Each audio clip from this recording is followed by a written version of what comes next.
selon Saint Jean.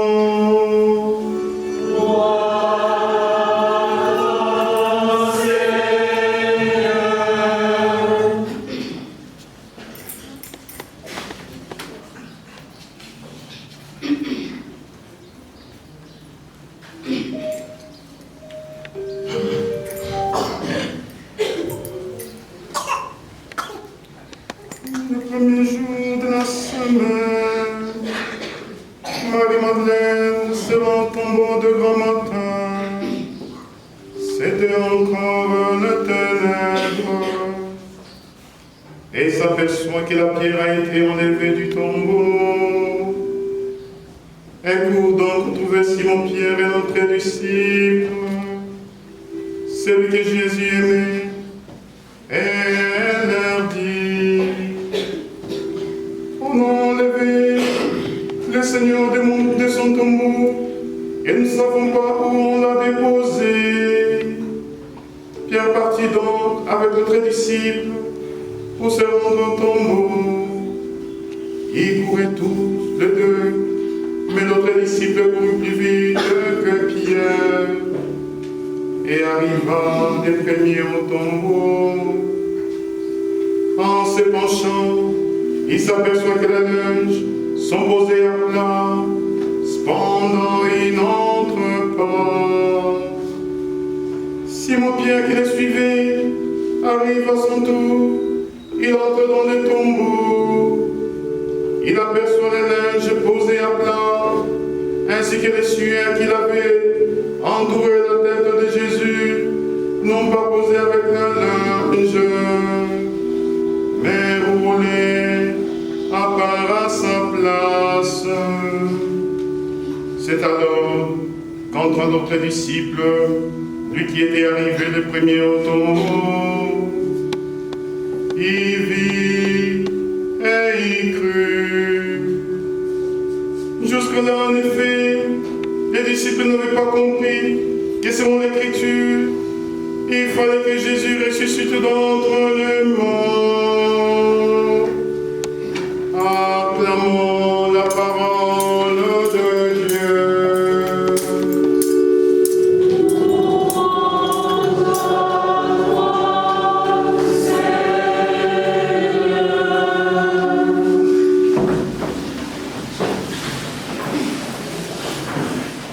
Réjouis-toi, Marie, pleine de grâce, le Seigneur est avec toi. Tu es bénie entre toutes les femmes, et Jésus, le fruit de ton sein, est béni. Sainte Marie, Mère de Dieu, priez pour nous pauvres pécheurs, maintenant et à l'heure de notre mort. Amen. Luc, qui a écrit les Actes des Apôtres, qui a écrit l'Évangile selon Saint Luc, c'est un médecin, c'est un historien. Voilà les deux traits qui caractérisent l'évangéliste Luc. Médecin, il va beaucoup plus nous parler dans son évangile, comment est-ce que Jésus devient le médecin des âmes. C'est dans son évangile qu'on trouve beaucoup de paraboles relatives à la miséricorde, au travers desquelles on voit Jésus, le médecin par excellence, qui guérit non pas simplement leur corps, mais l'âme. En tant qu'historien, il fait ce qu'on appelle la théologie de l'histoire. Il voit dans l'histoire les empreintes de Dieu. Et si vous avez été attentifs à la première lecture, Saint Luc d'abord nous présente les aspects historiques de Jésus. Il commence d'abord par le baptême de Jean, qui n'était qu'un baptême de conversion. Voilà comment est-ce qu'il définit Jésus. Nous pouvons relever quelques traits relatifs à la définition qu'il applique à Jésus. Jésus est cet homme qui a reçu l'onction d'esprit et de puissance. Voilà d'abord le premier trait. Deuxième trait, il passait son temps à faire le bien. Troisième trait, il guérissait les malades. Il délivrait tous ceux qui étaient sous l'emprise du mal. Voilà que les Juifs l'ont pris, ils l'ont crucifié, ils l'ont mis à mort. Voilà les 3 jours après il est ressuscité et nous en sommes témoins. Voilà un peu la théologie de l'histoire que présente l'évangéliste Luc. Il voit la personne de Jésus dans son incarnation, mais il voit aussi la personne de Jésus dans sa résurrection, dans sa gloire. Il y a de quoi se poser des questions. Cet homme Jésus que les gens ont vu, il a été pétri d'onction d'esprit et de puissance. Dans les Proverbes selon saint Luc, au chapitre 4, verset 16, quand Jésus a remporté la victoire sur Satan, il revient, il entre dans la synagogue de Nazareth. On lui tend le livre. L'Esprit du Seigneur est sur moi, parce que le Seigneur m'a consacré par l'onction. Voilà ce qu'il nous rapporte dans les Actes des Apôtres. Jésus, un homme roi d'esprit et de puissance. Il n'est pas simplement roi d'esprit et de puissance. Il était un homme puissant en acte et en parole. Et il passait son temps à faire le bien, en guérissant les malades, en libérant tous ceux qui étaient sous l'emprise de Satan. On croyait que c'était la fin. Parce que quand quelqu'un fait le bien, parfois le bien qu'il est en train de faire, ça peut lui attirer la jalousie. On pense que la mort, dans la vie de Jésus, avait les derniers mots à dire. Voilà qu'ils l'ont mis à mort. Cela veut dire c'est fini l'histoire de Jésus, comme l'histoire de chacun d'entre nous pourra finir avec la mort. Mais il y a une différence entre nous et Jésus. Il n'est pas simplement un homme, il est Dieu. Vous voyez, chers frères et sœurs, la résurrection de notre Seigneur Jésus, il y a une question importante qu'on pourrait poser. Est-ce que la résurrection est un fait historique? Est-ce que la résurrection de notre Seigneur Jésus-Christ, c'est un fait historique? Celui qui est ressuscité est un homme qui est né, qui a grandi, qui a souffert. Il est mort. Voilà les faits historiques. Saint Luc nous présente des faits historiques, mais la résurrection de Jésus d'entre les morts transcende l'histoire, appelle l'histoire à se convertir. Elle n'est pas un fait historique, mais elle est transhistorique, appelle l'histoire à se transformer, à croire au mystère de la foi. Mais bien aimé, Marie-Madeleine, qui est allée au tombeau de bon matin, elle va trouver des faits dans la vie de tout homme, des faits historiques, ce qu'elle raconte elle-même. Mais il n'y a eu aucun apôtre qui a vu comment est-ce que la résurrection de Jésus s'est opérée, comment est-ce que Jésus, la pierre a été roulée, comment il est sorti du tombeau, comment il est monté. Personne n'a vu cela. Autrement dit, on nous présente des faits historiques. Les tombeaux vides est un fait historique. Les troisièmes jours est un fait historique. Le linge qui couvrait son corps, qu'on a trouvé maintenant roulé, est un fait historique. Les sanctuaires est un fait historique. Jésus qui apparaît à tous les témoins, ceux qui ont mangé et bu avec lui, Jésus n'est pas apparu à tout le monde comme pendant sa vie publique. Il est apparu tout simplement aux 12. C'est avec qui il partageait sa vie intime. Alors nous voyons d'abord, mes bien-aimés, quels que soient tous ces faits historiques, les tombeaux vides, ces faits historiques seront démentis par les Juifs qui vont nier la résurrection de notre Seigneur Jésus-Christ. Non, les corps de Jésus, ses adeptes, ses apôtres, ils sont venus voler le corps la nuit pour nous dire qu'il est ressuscité. Ça c'est raconté. Ces apparitions, ces différentes manifestations, non, ce n'est qu'une hallucination. On croit voir une personne et pourtant ce n'est pas la personne. On dirait un fantôme. Ils ont balancé les faits historiques à travers de contre-témoignages. Mais qu'est-ce qui nous fait croire que Jésus est ressuscité d'entre les morts? Alléluia. Amen. Alléluia. Amen. Mes chers frères et sœurs, peux-tu donner ta vie pour celui que tu n'as pas vu? Peux-tu accepter de mourir pour un homme dont tu es convaincu? Voilà d'abord les grands témoignages. Les apôtres, aujourd'hui nous sommes témoins de tous ces faits. Ils sont prêts à donner leur vie pour dire: c'est Jésus que vous avez crucifié, Dieu l'a ressuscité des morts. Aujourd'hui, le salut est annoncé en sa personne. Nous sommes prêts à mourir pour lui, parce que c'est tellement vrai. Ça devient maintenant les témoignages des apôtres qui fait que tout le monde maintenant commencera à croire. Si ces hommes-là sont prêts à donner leur vie pour un inconnu, pour quelqu'un qui a menti, et pourquoi ils sont prêts à donner leur vie? Quand Jésus nous dit il n'y a pas de plus grand amour que de donner sa vie pour ce qu'on aime. Il n'y a pas de plus grand amour. Comment peux-tu donner une vie, ta vie à toi, pour quelqu'un que tu n'aimes pas, pour quelqu'un dont tu ne crois pas au miracle? C'est le témoignage des apôtres qui donnent des faits maintenant convaincants. La résurrection de notre Seigneur Jésus-Christ, ce n'est pas une sorte de métamorphose. Cela veut dire la transmigration des âmes. Ce n'est pas l'âme d'Abraham qui est venue en Jésus pour qu'il soit ressuscité. Ce n'est pas l'âme de Moïse qui est venue en Jésus pour qu'il soit ressuscité. Ce n'est pas l'âme d'Élie. La résurrection de Jésus n'est pas simplement un simple fait, un simple retour à la vie normale. Comme dans la vie de Lazare. Lazare qui a été ressuscité et commence à mener une vie ordinaire.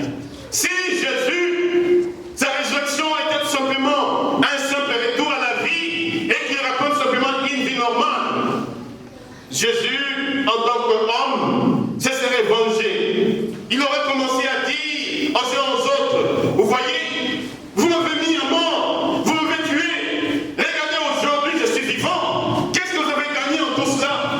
Mais nous voyons que Jésus, ressuscité d'entre les morts, il s'engage sur un autre chemin. Va dire à mes frères que je les précède en Galilée. C'est là qu'ils me verront. Le corps de Jésus, la résurrection de Jésus n'est pas un fait historique. Parce que cette résurrection nous fait entrer dans l'immortalité.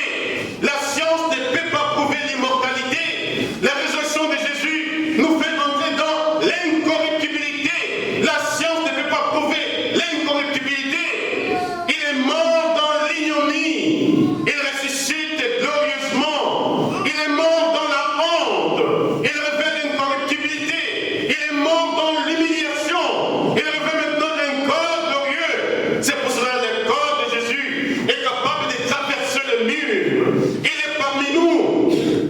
Vous voyez, mes chers frères et sœurs, la résurrection de notre Seigneur Jésus-Christ est un appel à la foi. Il y a un théologien suisse du nom de Moritz Zundel qui dit ceci: la messe devrait finir lorsque le prêtre dit: il est grand le mystère de la foi, et au peuple de répondre: nous annonçons ta mort et ta résurrection, nous attendons ta venue dans la gloire. Qu'est-ce qu'on pourra encore ajouter à la mort et à la résurrection de notre Seigneur Jésus-Christ? Rien, parce que la résurrection met fin à l'histoire de l'humanité. Jésus qui est ressuscité et sa résurrection est un fait qui nous fait croire à la fin des temps. Ce corps va ressusciter et il pourra donc revêtir un corps glorieux. Qu'est-ce que cela a à voir avec ma vie? Oh Marie-Madeleine, quand tu es allée voir le tombeau, comme nous l'avons chanté, qu'est-ce que tu as vu? Les tombeaux ouverts. Même aujourd'hui, il y en a qui vont aller déterrer, voler des cercueils. Il y a ouvert. Il y en a qui sont là quand quelqu'un meurt. Ils sont en train de regarder ce cercueil-là coûte combien. Après, nuitamment, ils s'en vont. Ils déterrent, le récupèrent. Le cercueil pour le revendre. Marie, qu'est-ce que tu es allé voir? Les tombeaux ouverts. Qu'est-ce qu'il y a de neuf? La pierre qui est déroulée. Qu'est-ce qu'il y a de neuf? Mais c'est lui qui va t'apparaître, qui va te dire, cesse de me retenir, je ne suis plus de ce monde. Ami jardinier, où a-t-on mis le corps de mon maître? Saints anges de Dieu, qu'avez-vous fait de mon maître? Marie, Rabboni, cesse de pleurer, va dire à mes frères. Et à ce moment-là, le ressuscité nous fait ce passage. Il est celui dans sa résurrection qui vient essuyer, à l'instant de Marie-Madeleine, les larmes de ceux qui pleurent. Il est celui dans sa résurrection qui est venu transformer le cœur triste en cœur joyeux. Il est celui qui transforme nos visages qui étaient complètement ternes, abattus par les événements de la passion de la mort. Nous avons maintenant le visage resplendissant, car le ressuscité est le resplendissement de la gloire de Dieu le Père, l'effigie de sa substance divine. Ceci à quoi le ressuscité nous invite et nous appelle tous. C'est quand il disait, il n'a pas connu Jésus. Un jour, il a lu les béatitudes, bienheureux le cœur pur, ils verront Dieu, bienheureux les pauvres en esprit, le royaume des cieux est à eux. Qui est cet homme qui parle ainsi bien comme ça? C'est qui cet homme? Non, il n'est plus, il est déjà mort. Mais qui sont ses disciples? Il commençait à chercher les disciples de Jésus. Alors, il dit, si je rencontre en moi qui a le visage de cet homme, le visage de ressuscité, moi je quitterai le bouddhisme, je me convertirai. Mais Gandhi n'a pas rencontré un chrétien au visage ressuscité. Alléluia. Amen. Alléluia. Amen. Vous voyez, hier, tellement que c'était beau, la veillée pascale, la vidéo qui a été prise, elle a circulé le monde entier. Je l'ai aussi envoyé. Un peu de temps, la science, là, vraiment, elle est forte. Hein? Un peu de temps, c'est arrivé aux États-Unis, en France, partout. On voit vos visages, comment vous êtes tellement rayonnants, vous chantez dans la joie. Il y a des blancs, des Américains qui me disaient que chez vous, vraiment, c'est la résurrection. Ils m'ont dit que chez vous, vraiment, c'est la résurrection. Amen. Alléluia. Amen. J'aimerais que cette résurrection continue sur vos visages, même quand les tam-tams vont se taire, même quand les pianos se tairont, même quand il n'y aura pas cette chorale qui a tellement chanté et qui a élevé nos âmes, qu'on lise sur vos visages la résurrection de notre Seigneur Jésus-Christ. Ceux-là qui ont vu cette vidéo ne diront pas tout simplement que c'était circonstanciel. Non, il faudrait que ce feu-là, dont vous avez été marqué, le fait de la résurrection, continue à vous brûler et que partout où vous irez, vous allez dire, il est ressuscité. Ça ne sera pas simplement une expression. Vous êtes en train de communiquer la joie. Alléluia. Amen. Et je ne voudrais pas perdre ma joie. En sortant, quelqu'un qui vient qui me raconte une histoire triste, je dis, mon gars, mets ton palabre là un peu au congélateur. Quelqu'un qui m'entend, je sais que la personne là, je trouve des astuces pour éviter la personne parce que je voulais rester un peu longtemps dans ce feu-là de la résurrection. Alors j'évitais un peu les petites situations relatives à la tristesse. Je les évitais.